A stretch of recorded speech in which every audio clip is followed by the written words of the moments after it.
ధనయోగాన్ని ఇచ్చేటువంటి నక్షత్రాలు ఏమన్నా ఉన్నాయా అని కనుక చూసినట్టయితే కొన్ని నక్షత్రాలని ప్రబలమైనటువంటి ధనయోగాల్ని ఇవ్వగలిగే సమర్థత ఉన్నటువంటి నక్షత్రాలుగా చెప్పారు. అయితే ఈ విషయంలో మనకి కొంత క్లారిటీ అవసరం.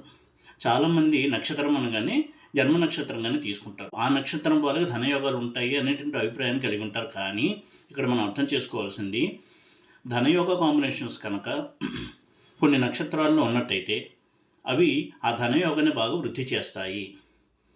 అలా అర్థం చేసుకోవాలి తప్ప ఫలానా నక్షత్రంలో పుట్టిన జాతకుడు ధనవంతుడు అవుతాడు, కుబేరుడు అవుతాడు అని అనుకోవడం పొరపాటు. కొన్ని నక్షత్రాలు ధనయోగానికి బాగా హెల్ప్ చేసేటువంటి నక్షత్రాలు ఉంటాయి.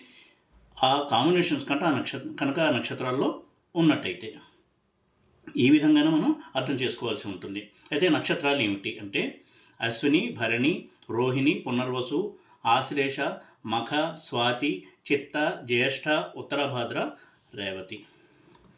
ఒక్కొక్క నక్షత్రము తనదైన శైలిలో ధనయోగాల్ని ఇవ్వగలదు. అయితే ధనయోగ కాంబినేషన్స్ కనుక ఆ నక్షత్రాల్లో ఉంటే అది ప్రబలమైనటువంటి వృద్ధిని ఇస్తాయి ఆ ధనయోగానికి.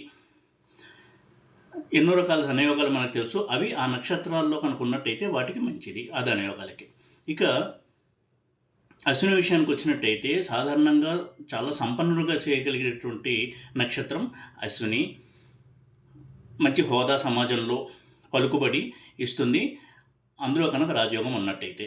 భరణి విషయానికి వచ్చినట్టయితే హిడెన్ వెల్త్ అంటే దాగి ఉన్నటువంటి నిధుల్ని వెలికి తీసి ధనవంతుడవడం అనే దాన్ని సూచిస్తుంది. రోహిణి విషయానికి వచ్చినట్టయితే కళల ద్వారా మంచి ధన సంపాదన కలిగి ఉండడం అనేది సూచిస్తుంది రోహిణి.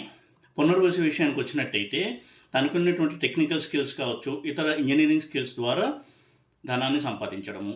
ఆశ్లేష విషయానికి వచ్చినట్టయితే ట్రేడింగ్, ఇన్వెస్ట్మెంట్, కమర్షియల్ యాక్టివిటీస్ ద్వారా ధనాన్ని సంపాదించడం సూచిస్తుంది.